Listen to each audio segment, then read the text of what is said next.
Allora, buonasera a tutti quanti. Ci scusiamo per questo ritardo causato in parte da problemi tecnici e in parte da un ritardo di un aereo, quindi ripeto, ci scusiamo per questo ritardo, però adesso siamo pronti per cominciare questo incontro di questa sera. L'incontro sarà in inglese, quindi questo talk sarà in inglese, quindi adesso cambierò lingua per potervi presentare i nostri ospiti.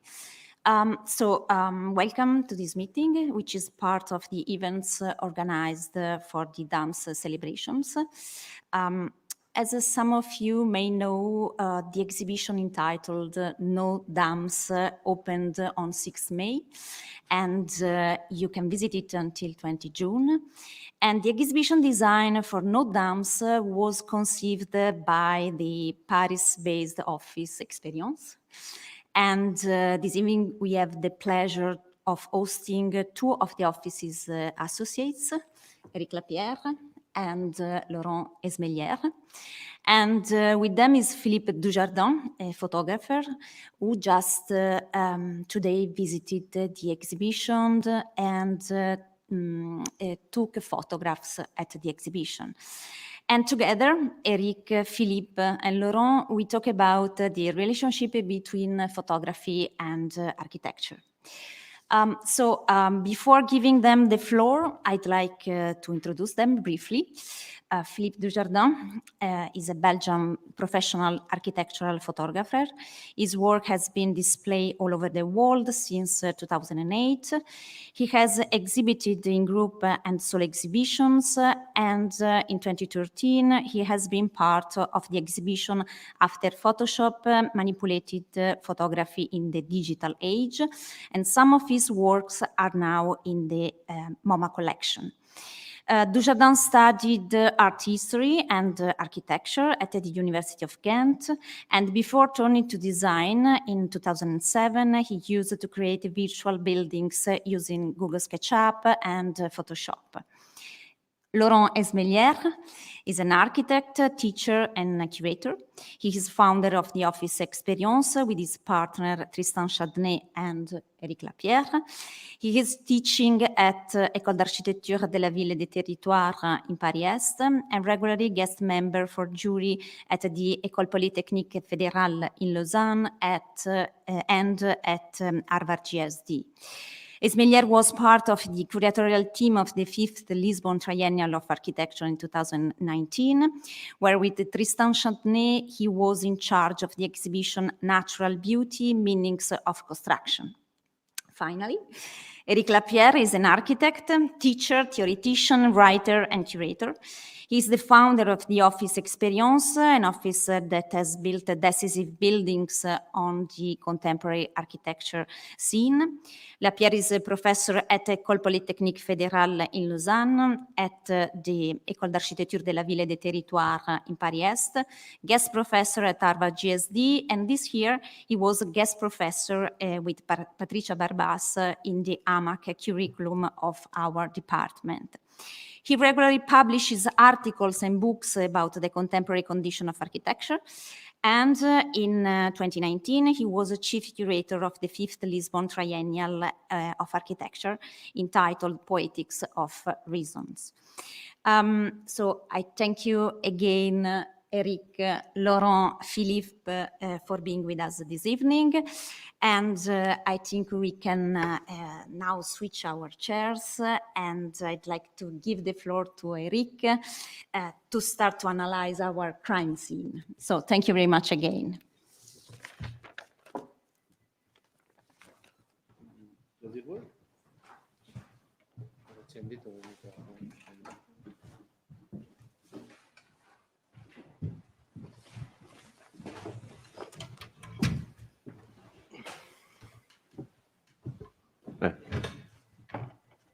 Va bene? Thank you, Anna, for invitation. Thank you for these nice words. Thank you, Claudio, as well, for making the exhibition with us. It was a pleasure to make this this little design of a new elephant in that room, in those two rooms, that makes the two rooms disappear in maybe in favor of only one room, or you wonder if it's one or two rooms. And thank you, Philip, for accepting to shoot the crime scene, the new one, as often with our buildings. And no, thank you, but just right. It's cool to be here together. And okay. Giallo zone. So sorry for all those inconveniences and for waiting for us for such a long time. We are really sorry of this. Now, we're going to discuss very openly about this relationship between architecture and photography that seem to us be important, because nowadays actually the architecture, it's always confronted to this idea that it's not possible to take it and move it from one city to another to show to everyone, unless what we do for paintings, for instance, or for photographies usually.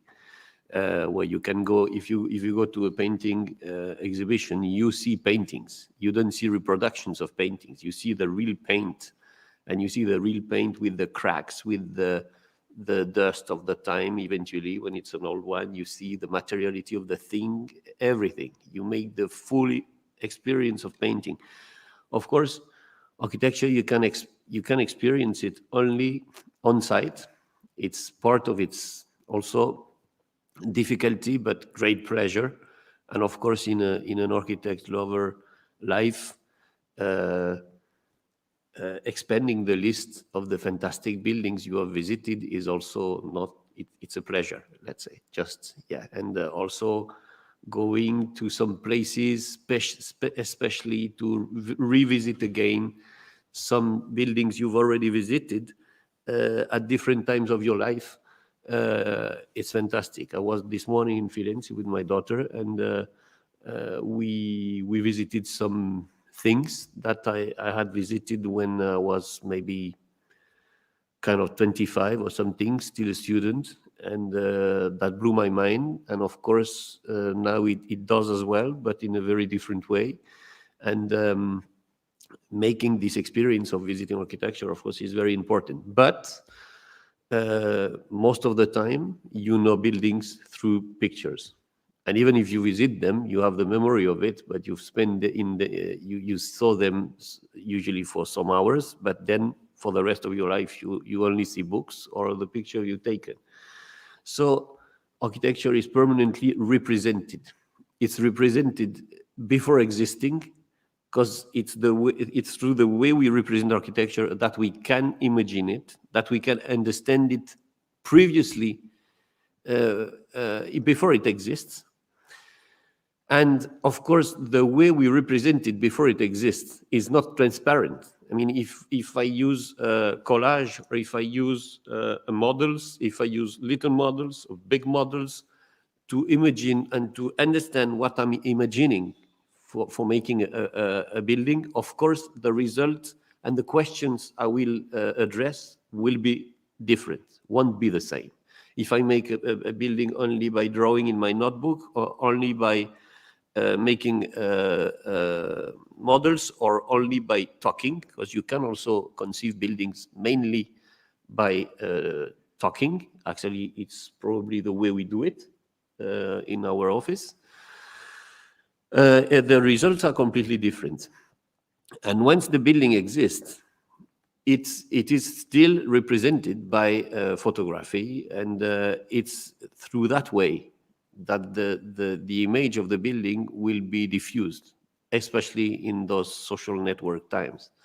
And of course, most of the buildings nowadays are seen on Instagram, for instance, more than in reality, in a way. And if we could discuss the digital turn and the way it affects the architecture, one of those ways is absolutely that it is not seen in. It's less seen in reality than on social networks, and also, of course, it goes further than this, because, of course, some buildings are designed how they are designed to make the buzz on Instagram.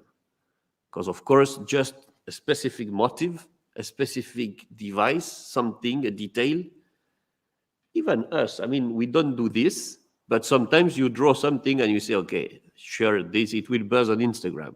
It's not always the best part of the building, you know, but you cannot, it cannot be completely non-existent in your mind nowadays, because it's the condition through which architecture is appreciated and is diffused and exists in the end. It exists in reality, but it exists also through its representation. And in the 19th century, when photography did appear, actually, architecture was one of his main topic. And the engineers started, the first ones were the engineers that started to represent, to take pictures of their job sites, to keep the memory of the job sites. And so there is this very strong link between architecture and photography, also in the history of architecture and, of course, of modern architecture, by definition, and history of theory of architecture as well. Some moments are linked to specific pictures and are very famous. One of the most famous is probably when Le Corbusier published silos, Canadian silos buildings that have been previously published by Walter Gropius, and those silos were built in Canada, and they had still some ornament, bad ornament, on their roof, and Le Corbusier published this picture of those kind of industrial buildings as a way of showing what could be and what should be the modern architecture to come. And very famously, so as a reference image. So a reference image is supposed to be something that you pick up in reality and then you put it in your book. But before bringing it in the book, he erased some ornamental elements. So he invented the reference. He made the reference more real than the reality, in a way, to of course go in his own way of architecture and in his own idea of space and what should be the image of building. So we don't have time to develop more, but architecture and photography are super closely linked. Now, I would just like to explain before starting the discussion. Of course, this discussion is completely open. You can intervene. You can speak to any time, ask any question, and we're gonna discuss together in a, I have to say, fully improvised way. So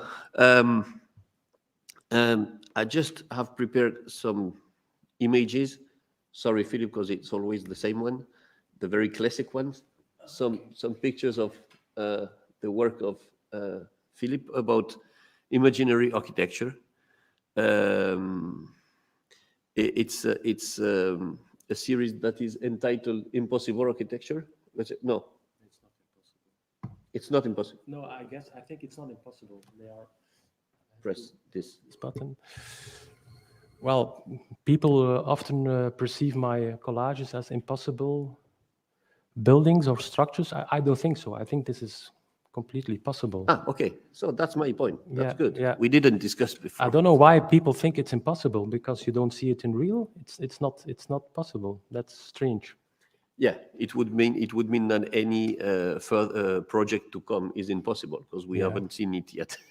No, I want to walk on that fine line between fiction and reality. Okay, that's exactly. Without making science fiction, because science fiction, that's a zone that is not of interest for me. because then you are really sure it's not possible. It's Star Wars, that thing that doesn't interest me. If you use aspects of reality and you change them a little bit, then it's becoming interesting because you doubt.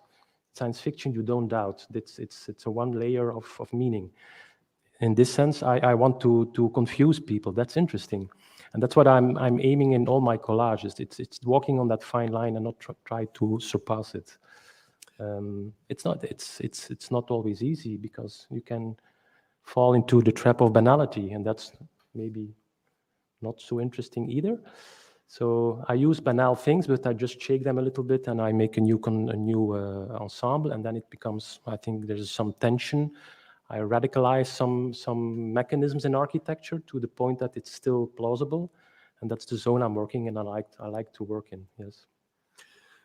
Thank you. So it's exactly what interests me actually, because I was wondering, in a way, I know the Filip's work for a long time before knowing him personally, and then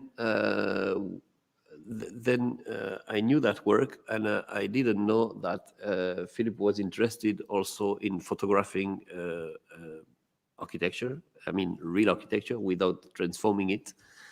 And it's our common friend Jan de Wilder that talked to me about this part of your activity, and that's the reason why we finally propose Filip to photograph now basically all our buildings. It's not yet done all, but it's in a way, in an unofficial way, you have turned to be our official photographer, let's say. And I was wondering, thinking a bit, preparing this, about the way in which actually, why does it work so well together? Because you know the relationship between the architect and the photographer can be very harsh and very difficult, and because of course the photographer has to bring his own side on the building. And sometimes the architect is not happy about that, because of course the architect has another idea of his buildings, and usually he has the idea that it's amazing and that it should be photographed that way,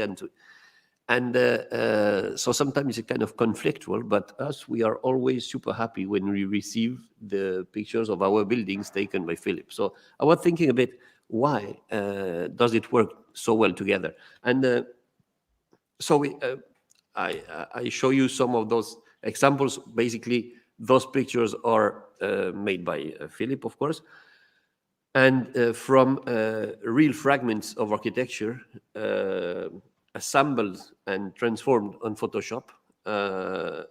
It creates new architectures. And personally, I always see them as new architecture and not actually impossible architecture, but I thought it was entitled like that because I saw this on internet. But for instance, you see here that,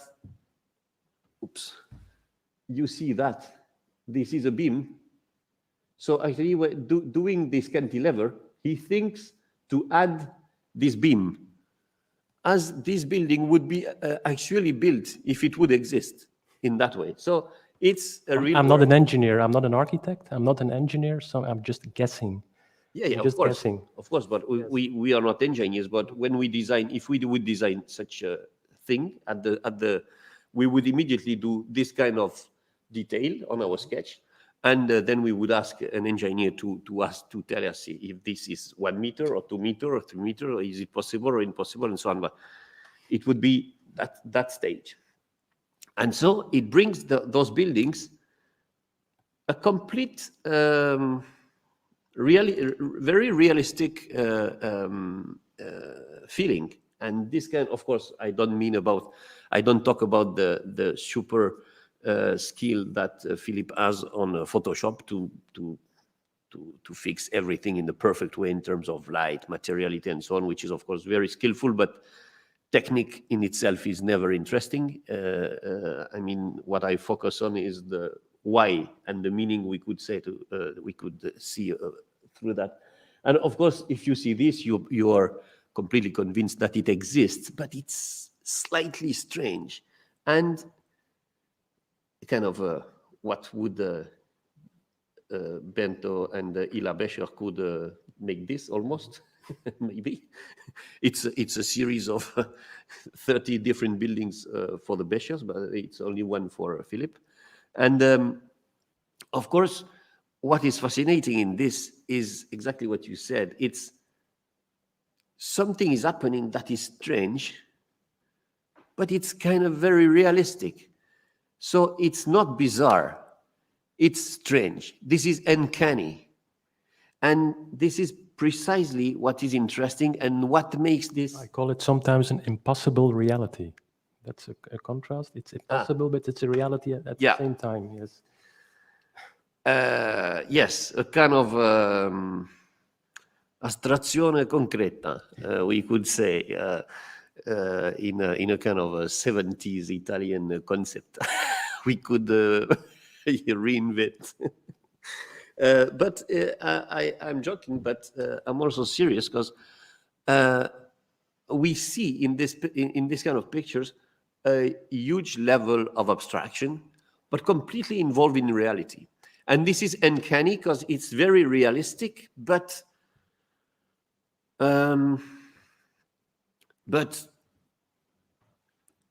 something is slightly shifted. Something is, wow, it's too beautiful to be true in a way. But this is exactly what we have to do as architects. We just have to take very basic programs, housing, I don't know, logistical plans, whatever, things that are not interesting in themselves. And we don't have exceptional amount of money to do this. We don't have exceptional construction means. Everything is ordinary, actually. But we got to assemble those things in a specific way, and all the elements in specific relationships to put these very casual things to a higher level, and to the level of high architecture, and to transform those very ordinary things in cultural objects, in a way, let's say, which means architecture. And we do this by also shifting a bit the usual way that things are done, by making them a bit strange. And it's important, this distinction you make between Star Wars and, for instance, Twin Peaks.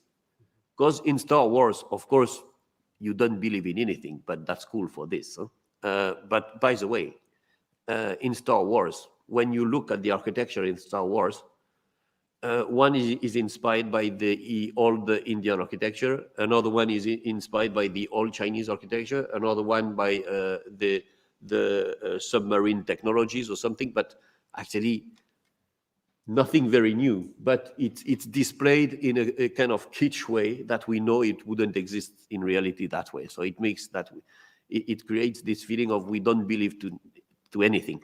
But and it doesn't, and so of course when Anakin is killing his father and so on, of course it can talk to you a bit, but I mean it's quite hard to really identify to the situation, because you don't have any laser swords and all those things.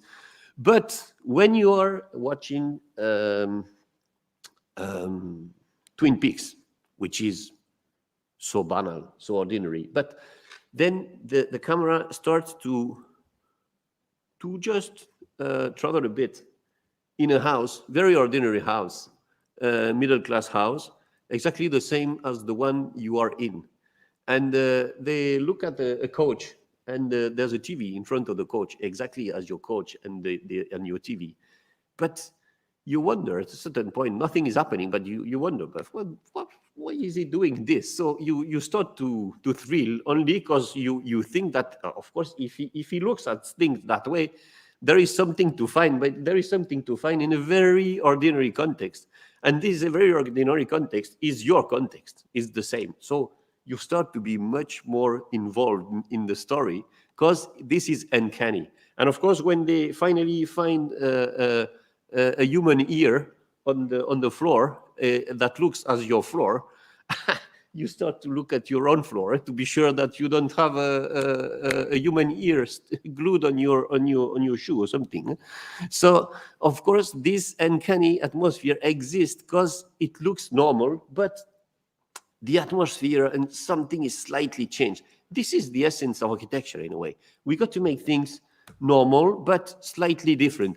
This is those are Filip's pictures that you recently, maybe 1 or 2 months, one month ago, in Toulouse, in south of France, where we are currently building logistical plants. So these kind of usually big boxes you see at the enter of the cities, in which big trucks bring your next Nike shoes, and little trucks take them to your own mailbox, letterbox. So usually those buildings are only utilitarian. They are not involved in architecture, let's say. They are usually gray. We have brought some colors. We have worked about the structure in a kind of very rational way, but we have made it slightly more abstract, and of course the use of color bring it also in a gives it a stranger aspect in a way. And then it was interesting to see in which way Filip kind of makes some quotations of Rodchenko or a Russian constructivist in such a picture. And of course, in this kind of structure, we are involved also in a kind of relationship with constructivist architecture. I think we never discussed, but I think we can agree about that. Or and of course, it's industrial building, industrial structure, steel structure, and of course, the Russian constructivists have offered us a fantastic imaginary about that, and also the photographers that were working with them. So in a way, we rebuilt the thing, and without explaining that to Filip, of course, he immediately discovered by himself and created this kind of very abstract and at the same time concrete pictures. So once again, this astrazione concreta. And finally, the building is that way. It's two wings of 200-meter long buildings that are just linked together by a facade that will be in that part, but that is still soon to come. It will be that facade that will be prolonged here and there. And then we received also this kind of pictures. And those kind of pictures were really interesting to us because they are completely abstract in a way, but also, of course, completely concrete, because you understand that this is made for, of course, everything is completely useful, dedicated to a very specific use. It's not the kind of building in which you have money or to make fake things in a way. Anyway, it never interested us, of course. But it looks a bit as a Thomas Demon picture in a way, because it's very... it looked a bit like as a model. And we were looking, by building those details in a so abstract way, we are happy that the building looks as the big models that we made during the process of conception to imagine it. So during the process, we make big models. I didn't have pictures with me, but that really look sometimes that way. And in the end, when it's completed, Filip comes. He never saw those big pictures, those big models, but he immediately understands that there was a precision in the interaction between the structure and all the pipes and so on that was something not so usual actually. It's made with very usual elements, but it's usually not displayed in a so precise way, let's say, and so abstract way. So all those images have a kind of quality of abstraction, and that we appreciate much. And also here, in a way, it's abstract because it's two different spaces in one picture. So to finish this too long introduction, we decided to entitle this discussion "Crime Scene," because actually Walter Benjamin that wrote a very interesting and very short, but quite deep and sharp history of photography, and it's one of the first history of photography ever written.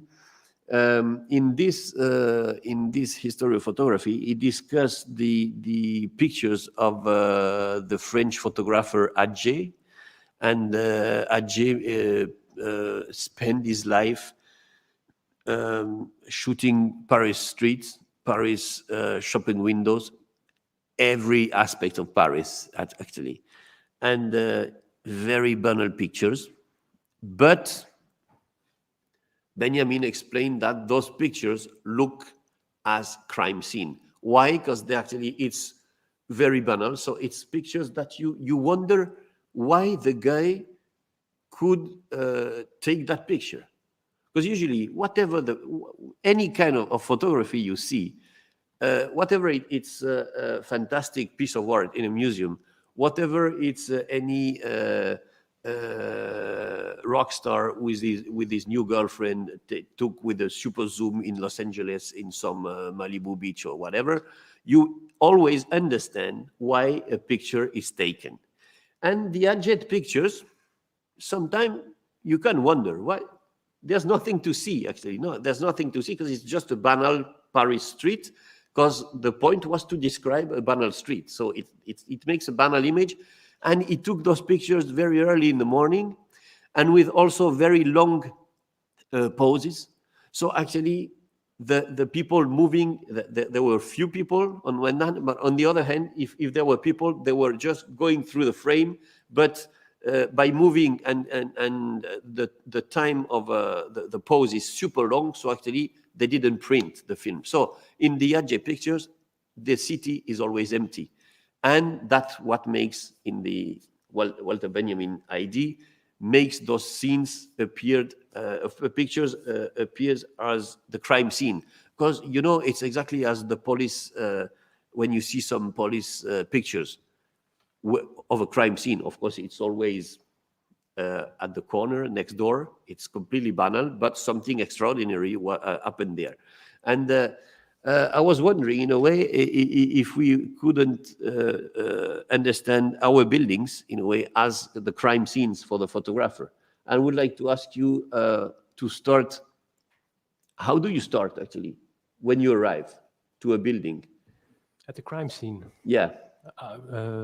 It's very interesting that you describe your own building as a potential place of a crime. Maybe it is a crime already, always, a building. I don't know.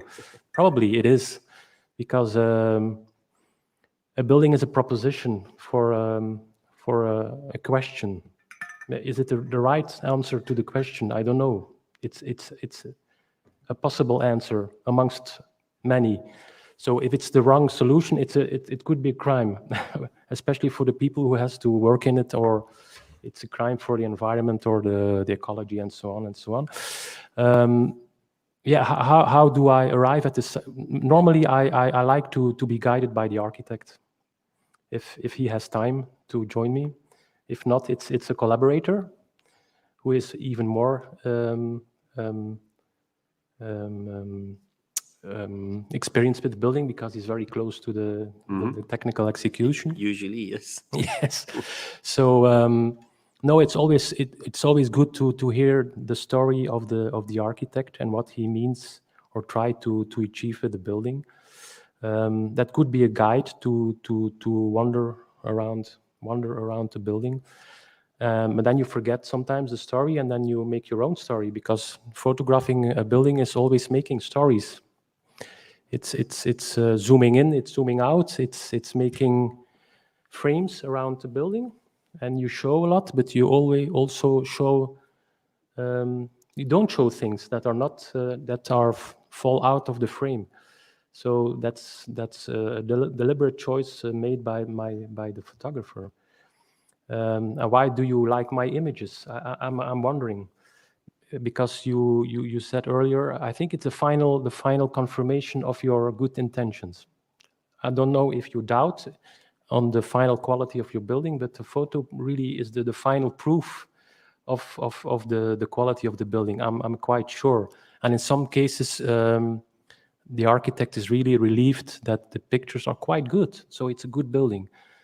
If the pictures are good, it's a good building. Maybe you started your expose that the picture is becoming more important than the building itself in some cases. Maybe it replaces the building in some cases. And in the best case, it becomes an icon. The image becomes an icon. We have a lot of, thanks to the photographer, of course, because he's very skilled and he makes this perfect image of this building. But I'm also quite sure that, from my experience, a bad building is very hard to photograph. You can make it better, of course. I have some experience and I have some techniques to make it better. Maybe better than reality. So in that sense, it's a manipulation 100%. But a good building it's very easy in my case to photograph a good building because it's good. It's well proportioned. It's the spatial layout is and that fits somehow very good in the frame of the camera. That's my perception of a good building. So. Yeah. What would you say are our expectations with such pictures? Let's say when we ask you to photograph the building, usually we don't speak that much together, and we don't have expectation on the photographs we asked for. Finally, we ask you to go to the building and to give us your own point of view on the building. So at a certain point, for us, I think the stage of the picture of the building, when we ask you to go to photograph the building, it's a way to not to give up with the building, but just to take a step away from the building, then to give back the building to our clients, and it's kind of a middle step before just giving back the case of the building, let's say, to have another view on the building, and not only to have our own point of view, because finally.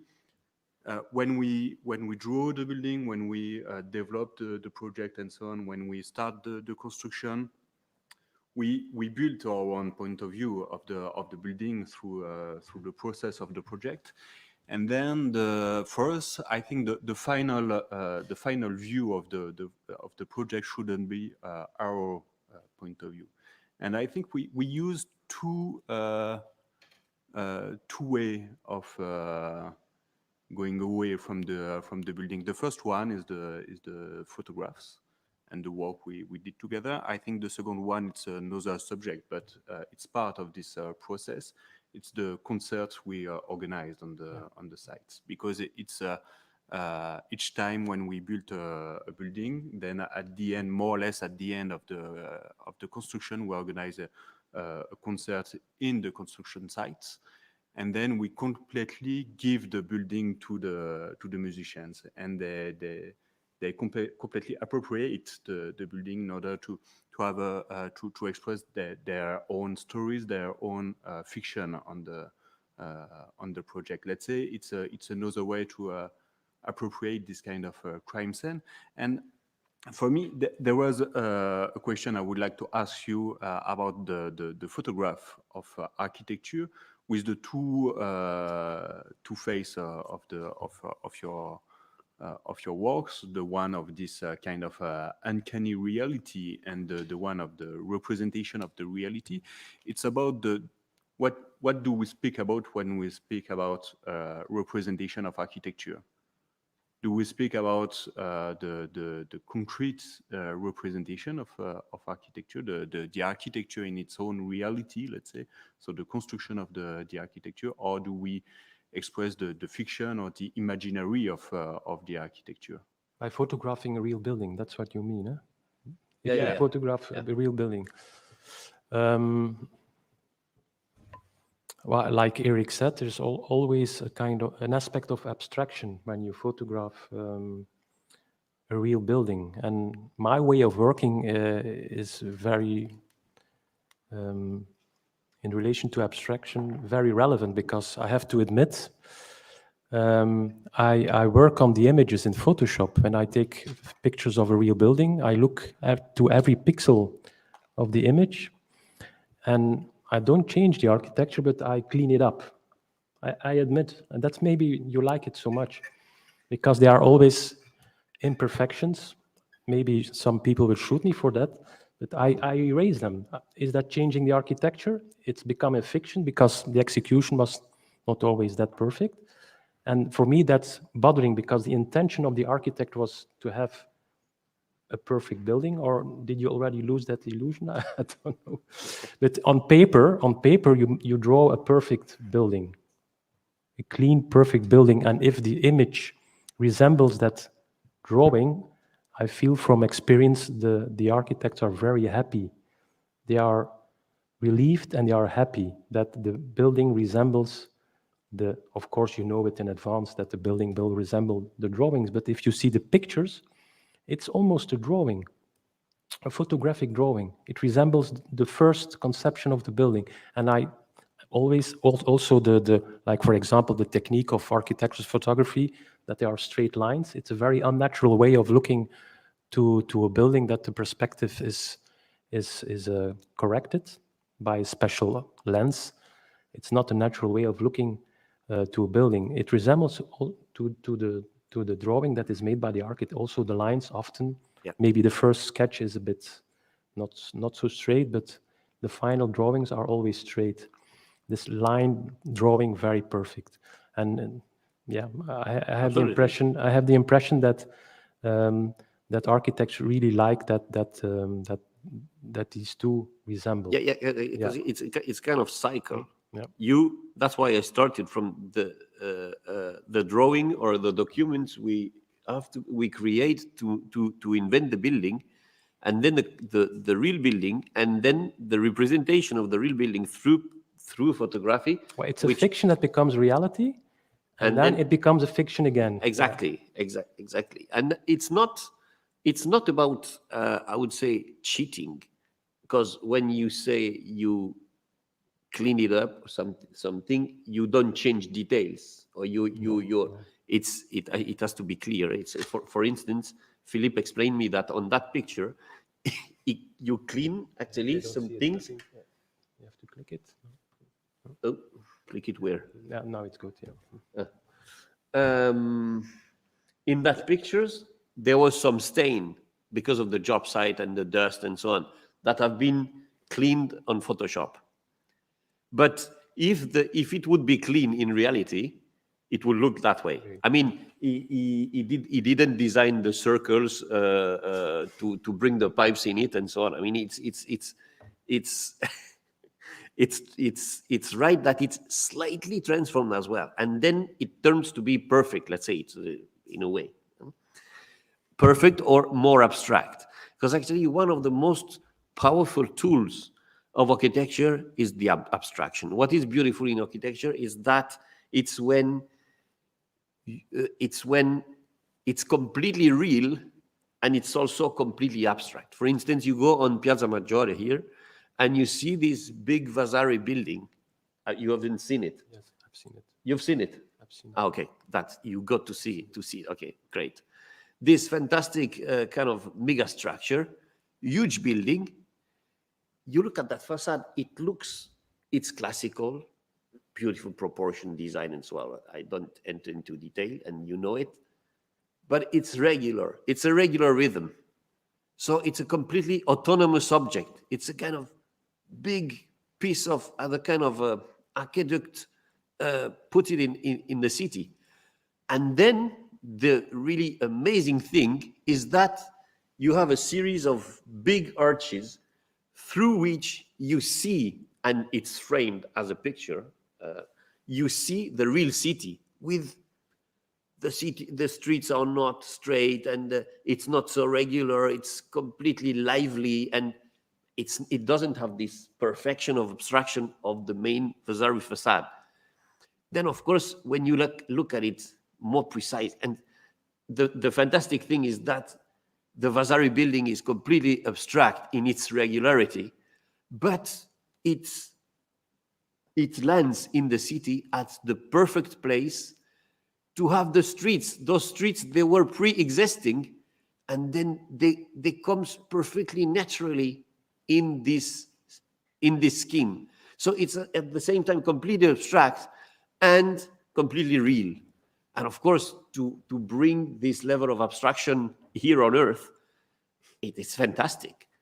But of course, the most fantastic of everything is the fact that, of course, and it's obvious that to have the streets at the right place and these big gates at the right place with the streets and the positions of the streets are imposed by history, then, of course, this seemingly regular order is not regular.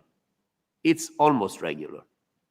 And the fact that it's almost regular, it makes it, it's not conscious in your perception, but it makes it more human in a way, more lively.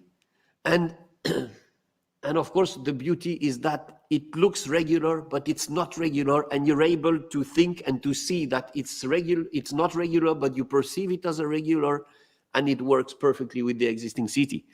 Of course, this kind of process between reality, regularity, irregularity, abstraction is brought to almost impossible to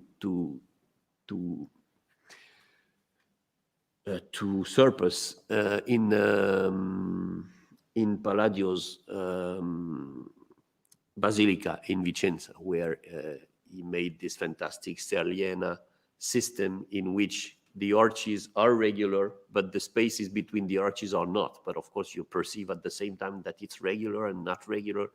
And this grid of abstraction brought on reality, but a grid of slightly imperfect abstraction is fantastic. And what makes the difference between this kind of thing and the real pure abstraction of the post-war super-industrial systems is that those buildings appeared kind of very stiff and kind of schematic compared to those old or traditional abstract building.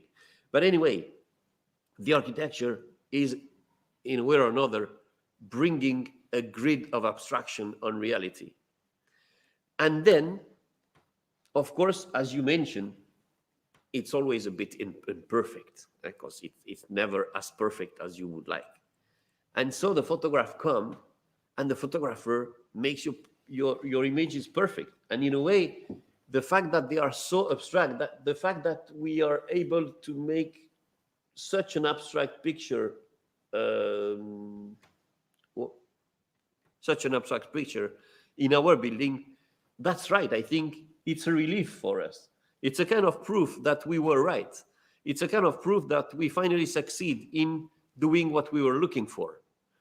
And I noticed it. That's for sure. I noticed that kind of aspect. Yes, and that's why I like actually not to talk to you directly when doing this. I understand that for you it's also uncomfortable, but me, I think I'm interested, and I come to your point. The way in which we have to give up our building, because we live with our buildings in our heads for years. Nobody knows them. Nobody imagine how they are, but we already know how they are. And actually, the other people, they know our completed building, but actually the completed buildings for us, they are behind. We are already in new ones, and the ones that are in our heads are the new ones that will exist in some years.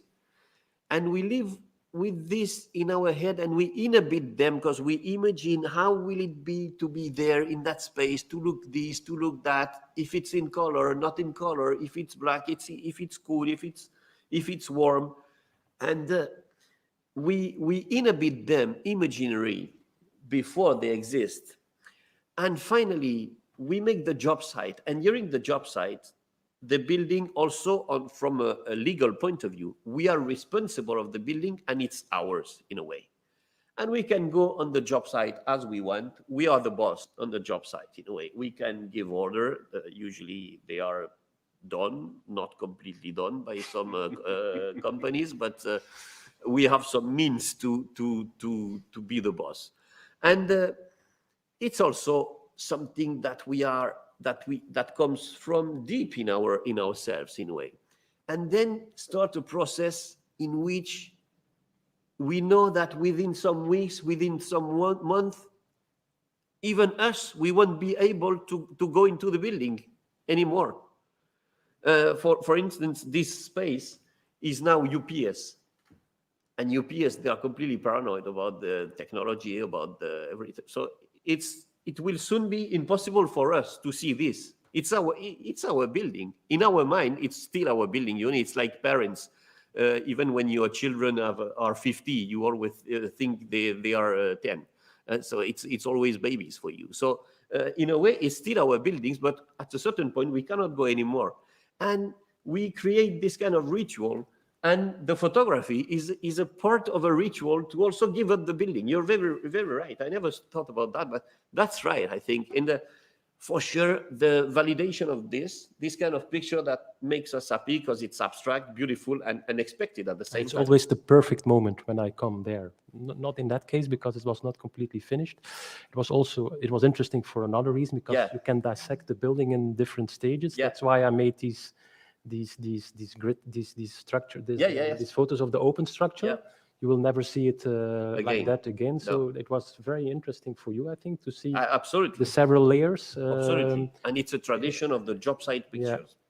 So, but I'm just wondering, are you interested in the afterlife of a building, how the building is used? Yes, we are interested. I just finished about the ritual, because the ritual, also we organize those concerts, and those concerts, they are a way of making a ritual, something linked to a kind of our personal anthropology that we imagine, and we imagine a kind of ritual in which we make noise in the building, and we make noise. We ask people that we know, we know their music for ages, and we ask them to make those noises that are very important in our lives in those buildings. And for instance, and with the building, not only in the building. No, and also with the buildings. And then in one of our buildings in Paris, in a Chris Marker building, Lee Ronaldo, the former Sonic Youth guitar player, came and played there, and he took his guitar and he played it by scratching it on the walls. And of course, we were so happy to listen to the sounds of our walls in his guitars. And after that, he told us, and he was very happy. He told us, really, I christened the building. And for sure, it's a kind of ritual. And for us, of course, the fact that such a hero for us, and also a friend, christened our building in that way, of course, for us, it's very meaningful. Our clients don't care, but we do. And it's part of the story of the building now, and it's also part of his history. And then we are interested in the afterlife of the buildings. We always regularly and the possible failure, maybe. Possible failure. Failure. Absolutely. Unfortunately, it's very painful usually to visit your building. The job sites are exciting because the things are coming, especially this one, because it's steel structure, so it goes so fast. So it's a kind of giant model that goes so fast. It's really funny because from one week to the other, it's very different. It's completely different in a concrete building. But anyway, the job site is a kind of fun when you don't have the direct responsibility of as our collaborators have. Just when you go just for pleasure, in a way. But then after life, of course, we always permanently visit our former buildings to understand where we were right and where we were wrong. Do you want to see it on a photograph as well? Sorry? Do you want to see it on a photograph as well? The failures? The potential failures or the imperfections? Yes, for us it's interesting. Are you willing to give me a commission like that? I'm not. I'm just the crap. No. I'm just asking, because not a lot of architects ask me to to photograph the possible we failures. should think Sometimes about they that. ask, they do, and it's very confronting if they see the pictures. Yes, I'm not adapting myself I'm not making other pictures. I'm just photographing the buildings 2 years, 3 years after. Yep. And then you see how the building is used or misused, or people don't understand what the architect absolutely. proposed. Yep. They design a window and they don't like the window and they just put paper on it and they don't want to see the building. Yep. There is a door. They put an armoire in front of it. Of So course. it's completely other building. Yeah. And it's very confronting, very very fun to photograph. I have to say, fun. Interesting. I don't giggle. I feel a little bit pity, of course, Yeah, but because it's interesting. the building was made with the best, all the best intentions to give a good building to the user, and they don't get it. And who is wrong? That's a question. Who is wrong? Nobody's wrong. The architect or the ones who is Nobody's occupying? wrong, I think. I don't know. We got to imagine, as architects, we got to imagine buildings that are not destroyed by this kind of appropriations. If you're building, it depends, of course. If you make a kind of, I don't know, a private art foundation that you know it will be always perfectly maintained and perfectly used by sophisticated people, it's okay. When you make a housing building, you know that people don't care about architecture. It's normal. Actually, even the architecture makes their life better, even if they don't notice it. And it's our job. It's not always a very glorious one, but it's important to make this kind of ordinary thing better. But we also have to think in which way and try to anticipate in which way the buildings could be transformed. Or, for instance, in housing projects, coming for the lecture, I was in the taxi discussing with the clients, always the same discussion with those private developers. They think, and they are partly right, but only partly, that the windows are the most expensive part of the buildings. So, of course, it's very simple. They take the law. What is the law?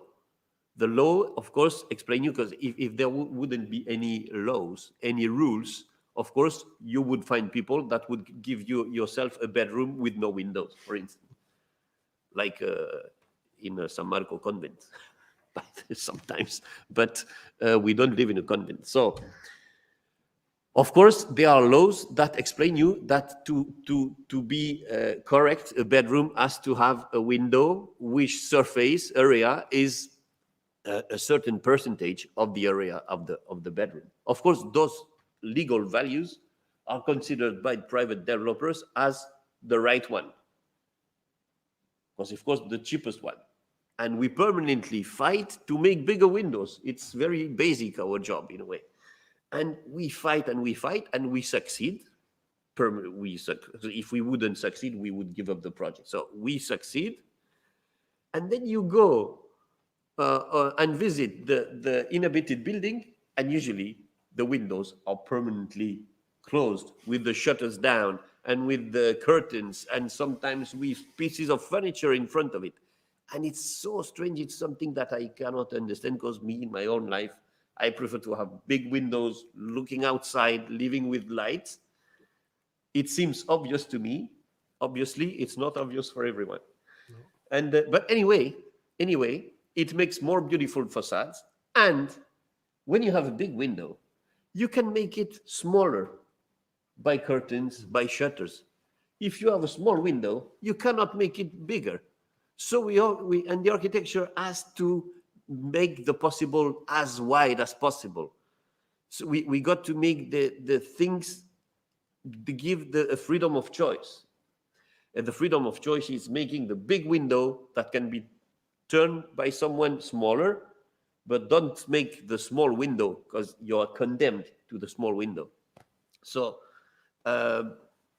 in a way, when you make housing, it's normal to see this. And in the same way, I appreciate personally much to see the way you look at our buildings in your personal way.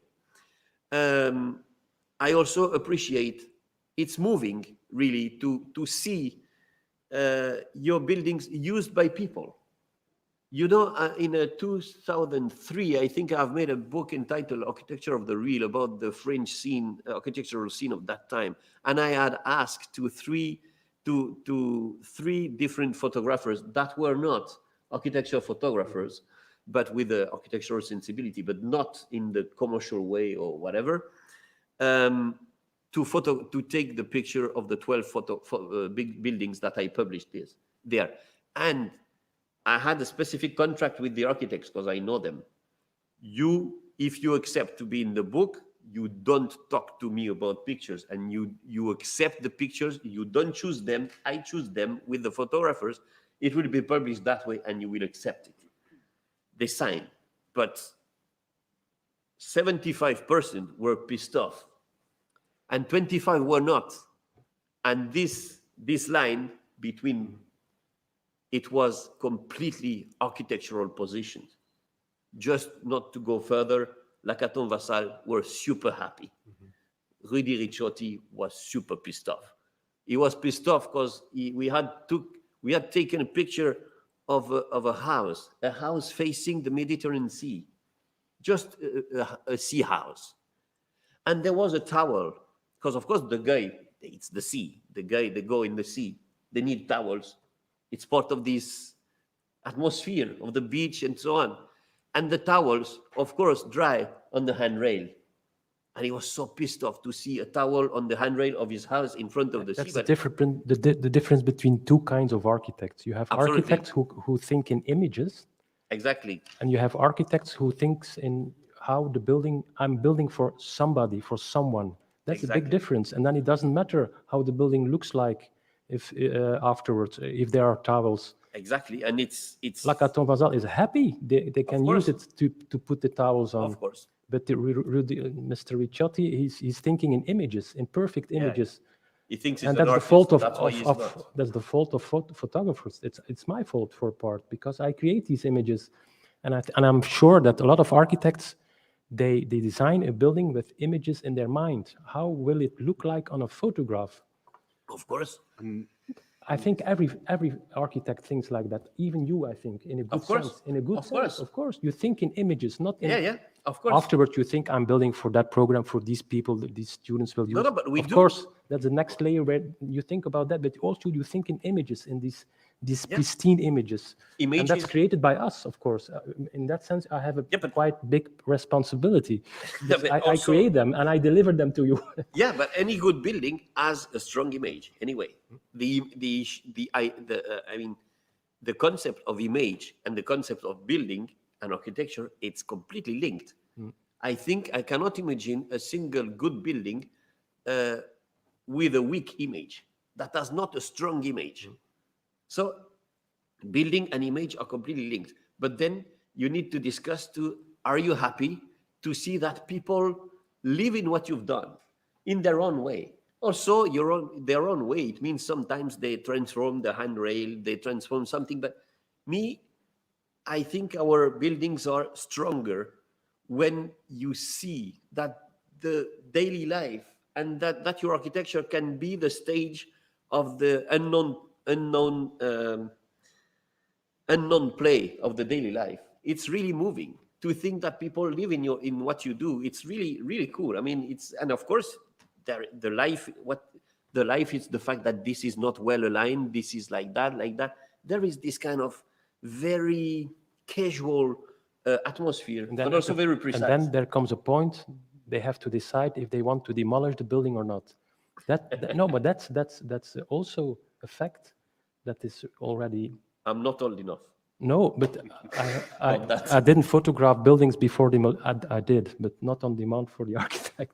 But I heard stories because the building was a failure and they have to demolish. How do you look at that? If you knew that, that for example, the student house, it's not fit for the current way of life of students, and it costs too much money to maintain it, and they have to demolish. What will you do? I don't know. This is sad. It's too early, of course, but I'm talking about it's 10, sad 20 to think years. about that, and it's sad also for us when, for instance, in Chris Marker in Paris, we had to demolish buildings that were existing there. A fantastically nice concrete structure. It's really painful for an architect ordering the demolition of something. It's not something natural.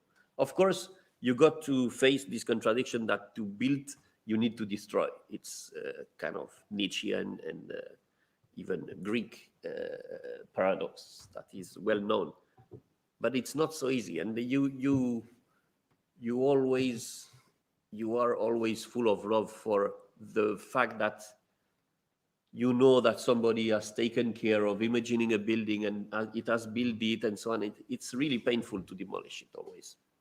So I don't even think about ours. No, but has to become, every good building has to become a monument? I'm just wondering. Good building. A very good building, of course.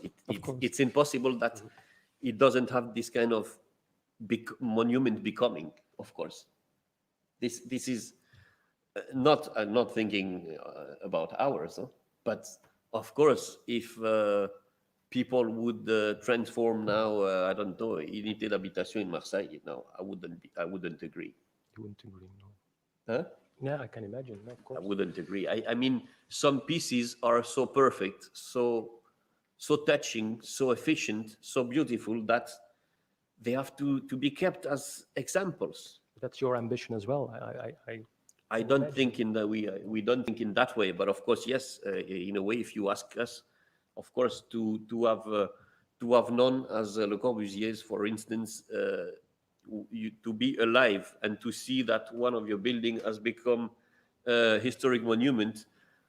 First, it means you get old, but this you already knew, so it's not news, and of course, probably it makes you happy.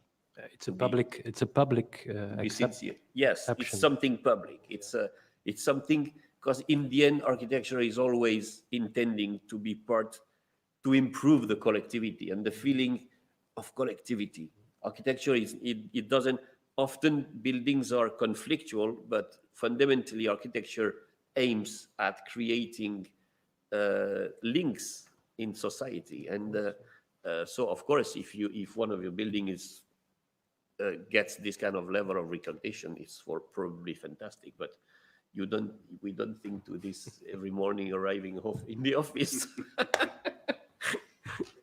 No, for sure. Maybe I would like just to ask you to go back to another subject. This question of thinking with images and this question of cycle. The architect that drew the building that comes reality, and then through the lens of the photographer go back to fiction and so on. Maybe here there is a question about let's say the dialectic of master and slaves in the relation of the architect and the photographer. And I would like just to know how you feel it in your work with other architects and this relation.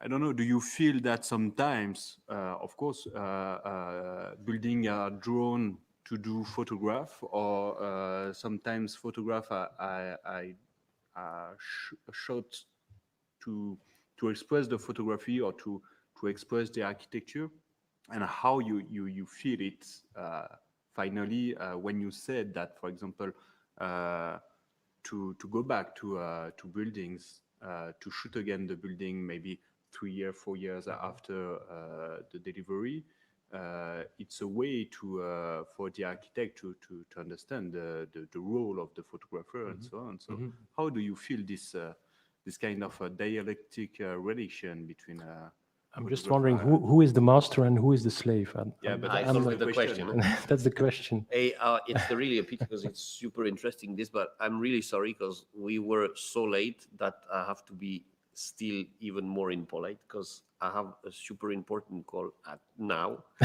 and I cannot avoid to quit. Maybe I can join again because I will be just next door, but I absolutely got to make this call that I planned to that time because it was supposed to be. I'm super sorry, but I will come back. You can continue to discuss without me. I'm not. You can come. I still have to. I'm not necessary. I still have to answer your question. Of course, you still need to answer this. Huh? So, see you guys. See you. I'm really sorry.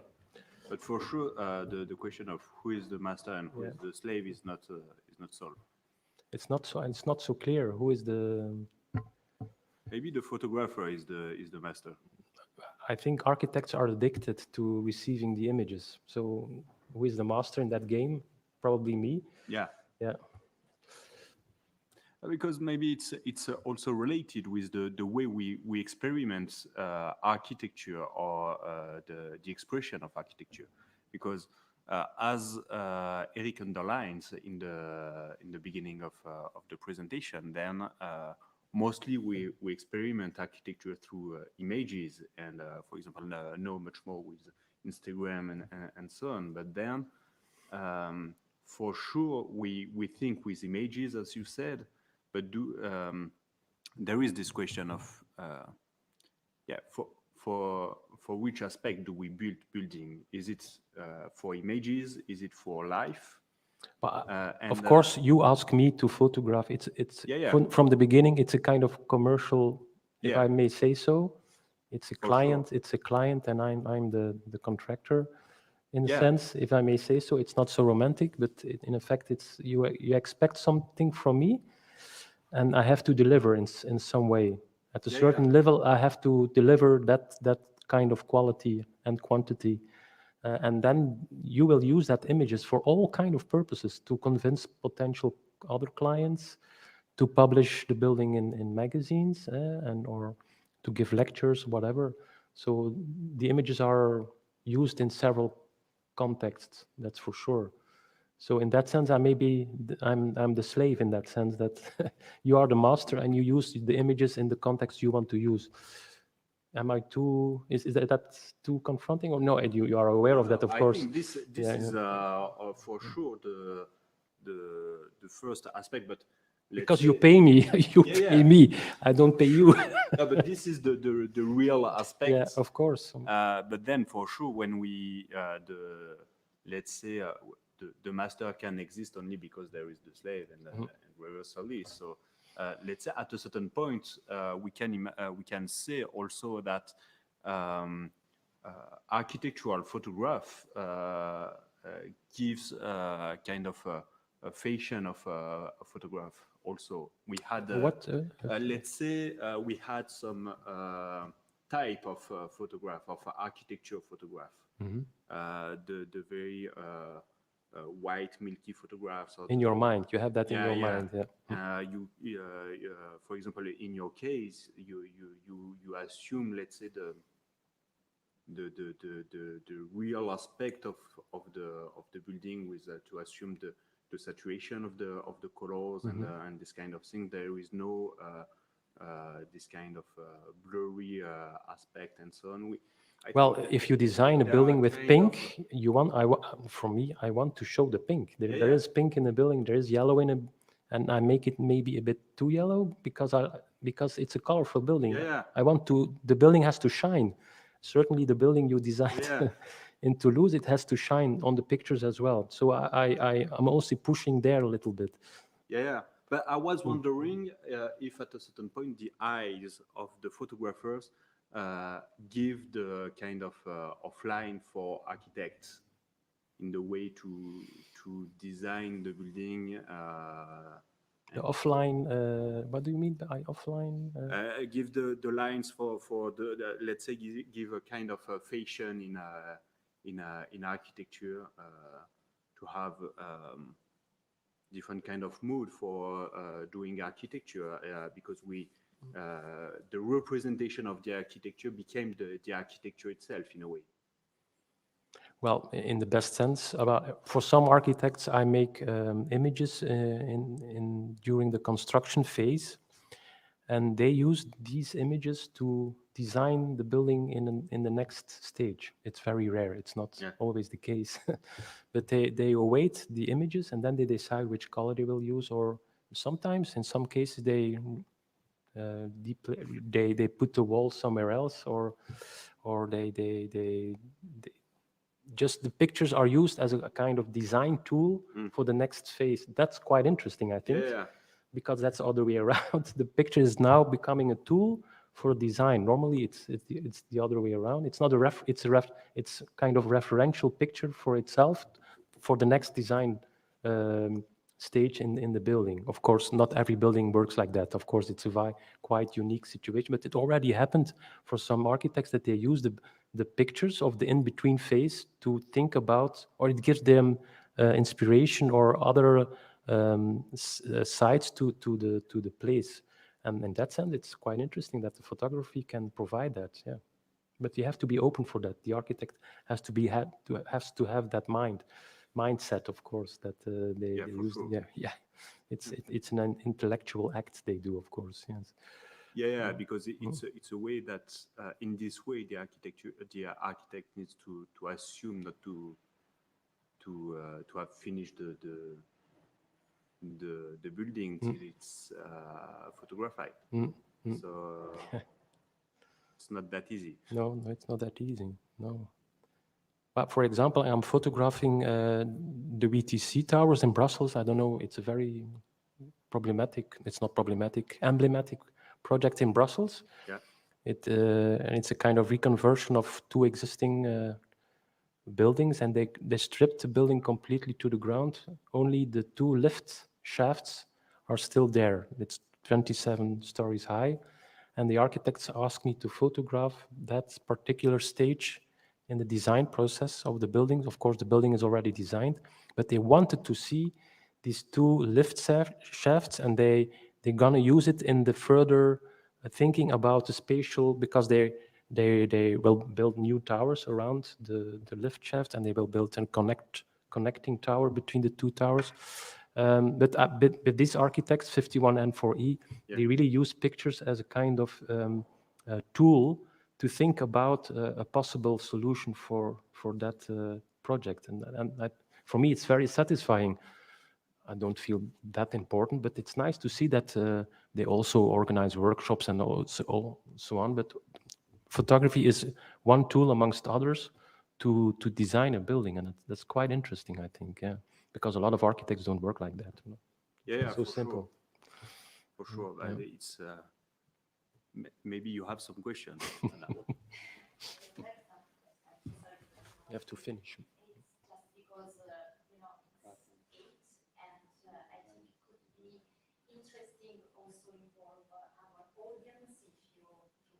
For sure.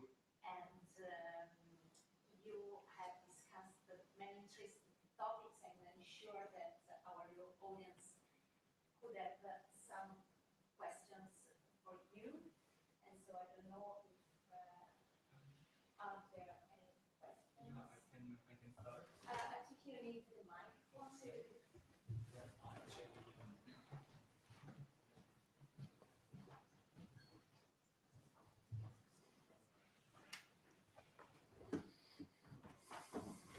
So, how do you hear me well? So, good evening. I was Yeah. So I was wondering about, like, since now we are here today because of the exhibition of the dance lab. I was wondering about your experience, like, inside the actual space, and especially how have you decided to pitch this, like, peculiar space, especially like the pillolas, how, like, the experience decided to convince this space.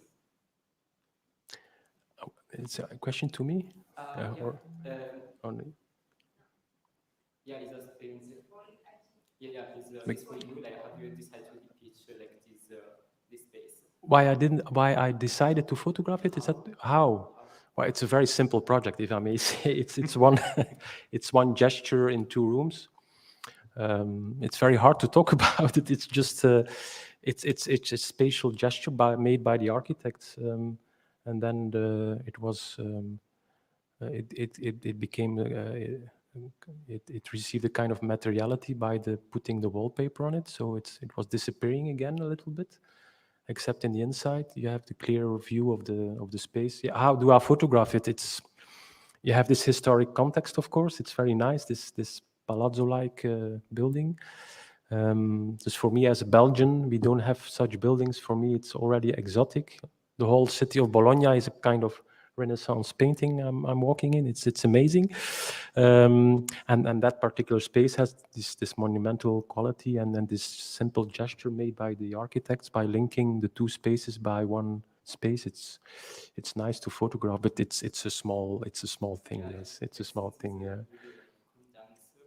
I was wondering like this, like how you decided to do some specific like technique, or you think that you will like resolve maybe like some problem of light, or also like volume, like post production, or you have like decide to.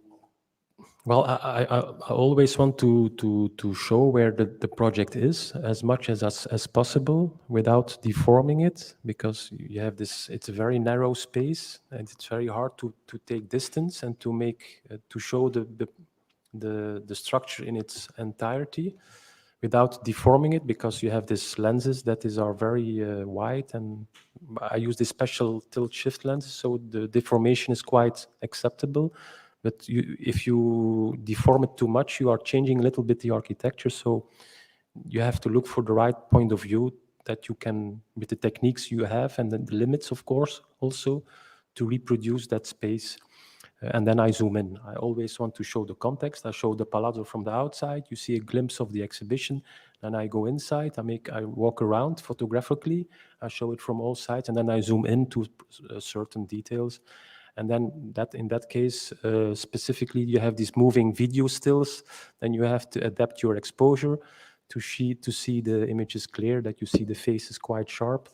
So maybe I have to manipulate a little bit in Photoshop to combine the long exposures with the short exposures to see both aspects of the exhibition. Yeah. Yeah. Thank you. Yeah.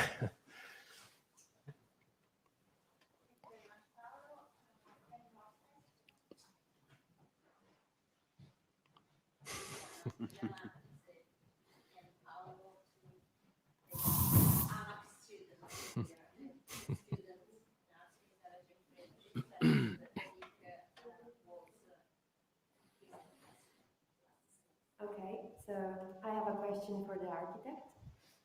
And I visited the exhibition, and there is this massive shell with all the material exhibited that remember me a sort of wallpaper.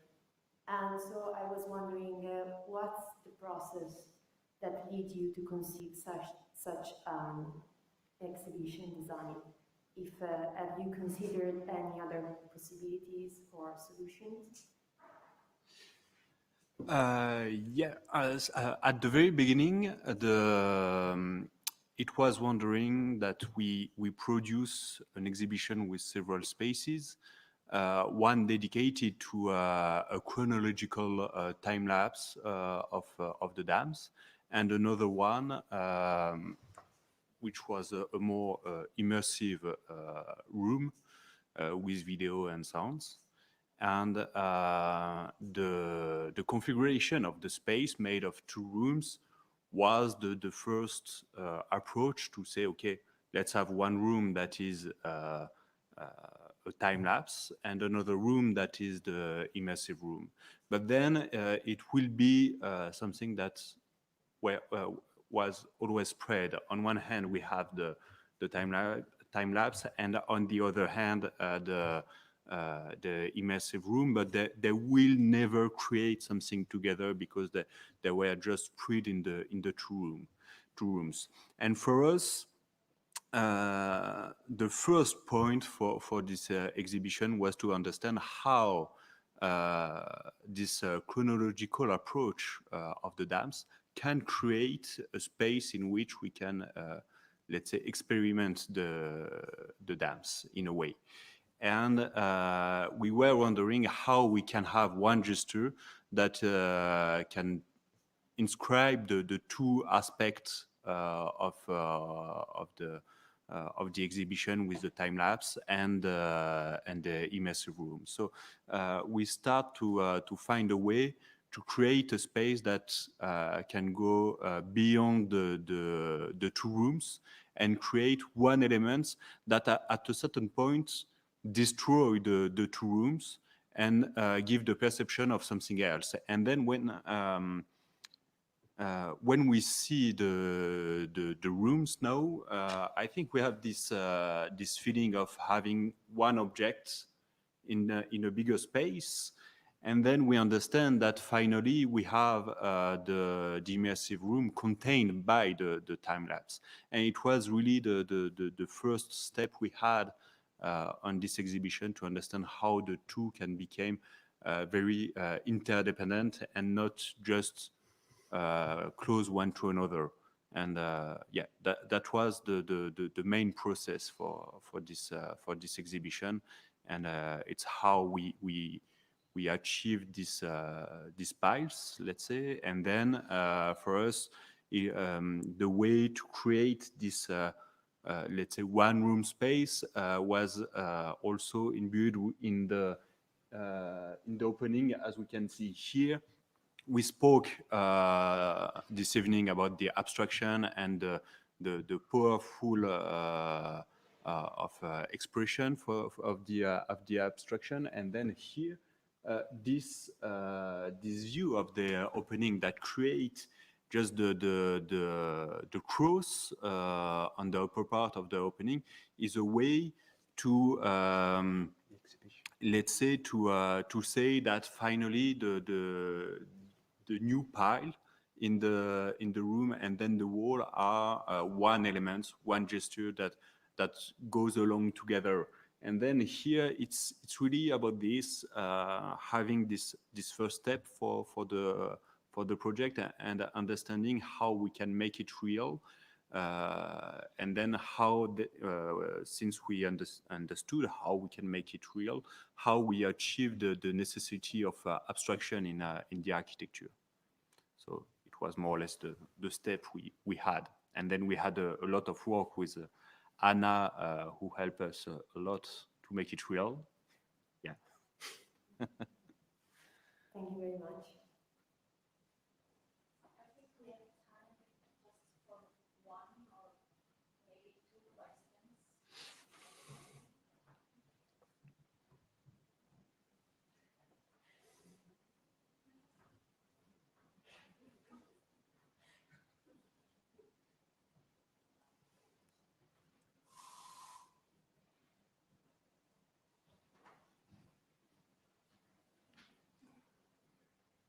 So thank you. I hope you can hear me well. And I would like to go back. Better? Ah. Into it? Quindi no. Non mi si sente. È la terza che devi regolare. No, se lo posso toccare. Così. Proviamo. Okay. So I would like to go back for a moment to the title, actually, of your intervention today, and it's a question for both the photographer and the architect, actually, because this conference, conversation, etc., is entitled Crime Scene, and Éric Lapierre actually made a reference to the essay by Benjamin, saying, like, referring to the abstract photograph. But when I first heard the title of the conference, I thought about something different, because I was saying before, architecture and photography of architecture is also a question of images. But also for me, it was like also referring how a building died in a photograph, because in a kind of a way we lose the part that is like the most vital part of the building, which is the experience. So sometimes also making a photograph of a certain kind of building, making a photograph of architecture, is a way of losing that part and creating a kind of dictator visuelle, or like visual dictatorship of only the eye over the general aspects that is also very important, and they are like all the other sensorial experience that make architecture.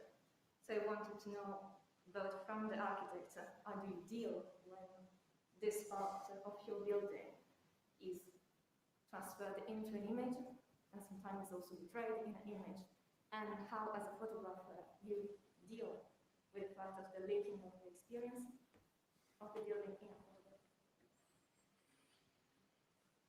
You want to go first? You are completely right. We are talking about representation of a building, or partly representing a building through an image, because you have acoustics, you have smell of a building, you have the spatial sequence if you walk through. It's not in the image.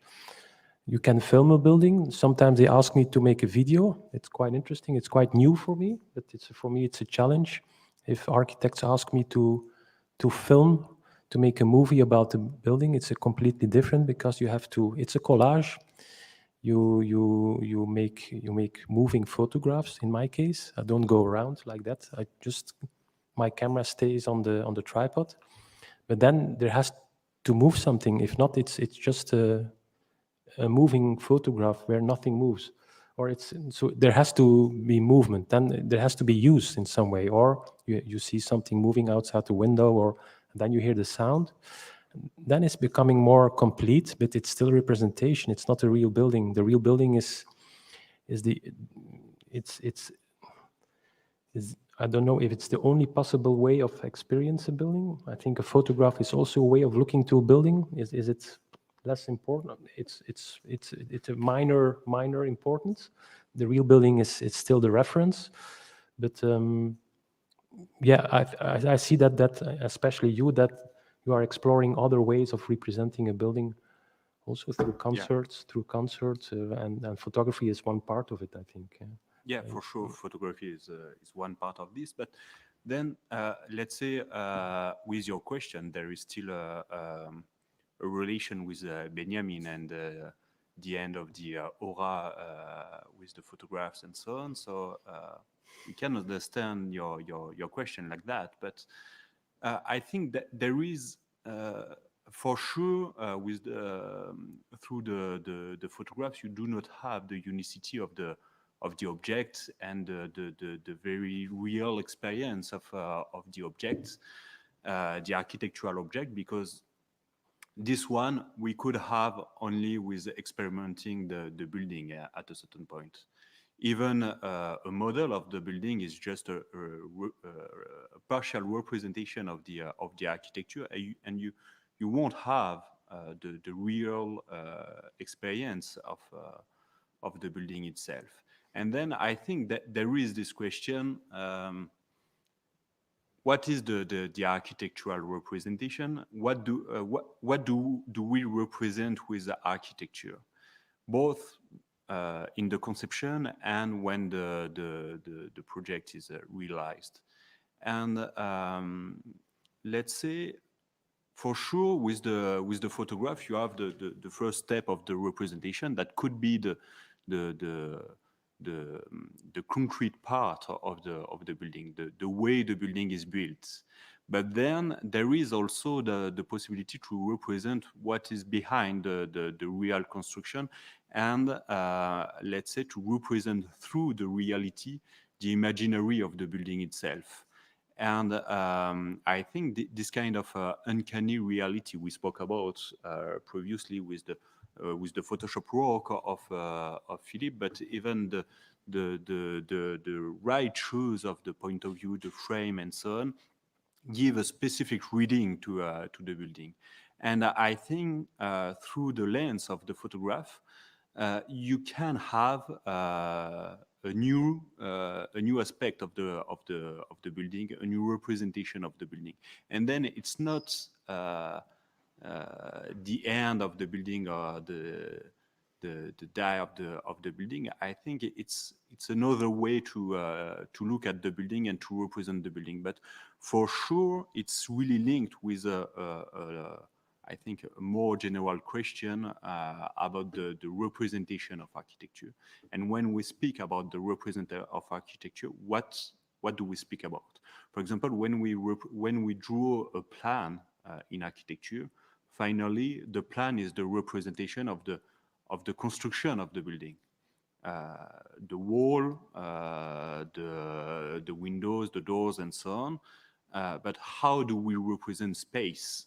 How plan can represent space, or how plan can represent proportions, and so on. So how we can go further the representation of the reality in order to express let's say the fiction behind the reality, or imaginary of the project itself. And I think with the photograph, it's a way to give a reading of this, not a complete reading of this, but for sure, I don't think that photographs is a synonym of the die of the building. It's very funny because tomorrow I have to go to the Venice Biennale of Architecture, which is an exercise on a universal scale, how to show architecture in each pavilion. And I have to photograph the Belgian pavilion. And it's very funny. The Belgian pavilion now is a kind of curator who selected, I think, 54 Flemish actual existing buildings, and they made maquettes of it. Some of them, I photographed them in real in Flanders.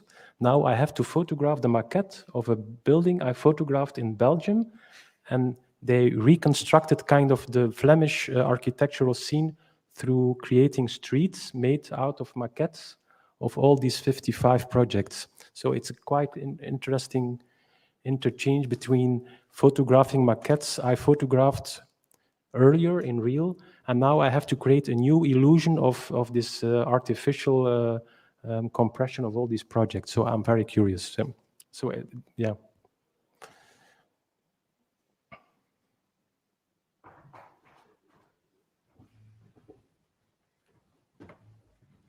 I come here not for questions, but because of time, we must interrupt our discussion, unfortunately. Thank you very much again, Filip, Laurent e Éric. Grazie a tutti voi che siete con noi questa sera per aver ascoltato questo talk. Very interesting talk. E grazie anche a coloro che sono a casa e vi aspettiamo tutti al prossimo incontro dedicato a TAM 50. Grazie ancora. Thank you very much.